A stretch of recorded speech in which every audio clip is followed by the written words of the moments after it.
Los permisos parentales favorecen el involucramiento materno y paterno en el cuidado de la crianza de los hijos, por lo que especialistas pidieron al Congreso de la Unión aprobar la duración de paternidad a 15 días.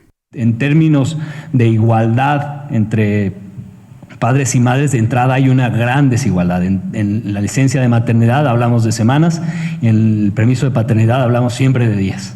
Y los objetivos se trazan desgraciadamente en términos de días. Solamente algunos países desarrollados y principalmente países europeos hablan de igualdad de ambos permisos. Durante la presentación del informe Recomendaciones para implementar una política de permisos parentales en México, el coordinador de investigación, Cándido Pérez, explicó que la legislación vigente aún está rezagada en garantizar prácticas de cuidado en la primera infancia, por lo que los principales retos que se deben enfrentar son el empleo informal, la falta de financiamientos y la fragmentación en los servicios del cuidado y educación infantil.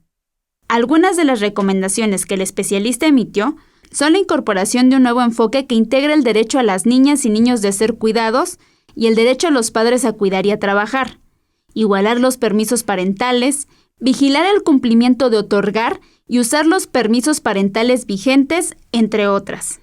Algunos padres de familia ven esta propuesta como una buena alternativa para cuidar a sus hijos en sus primeros días de vida.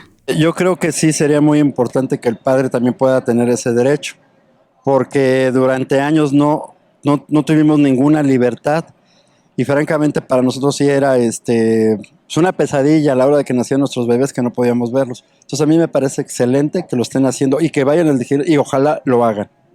Incluso mucho más que eso, la mamá que recién tuvo su bebé no está en condiciones para salir por, no sé, la comida o el súper o lo que sea, ¿no?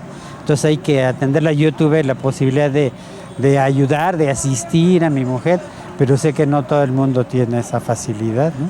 Con imágenes de Joel Arias, Gloria López, 21 Noticias.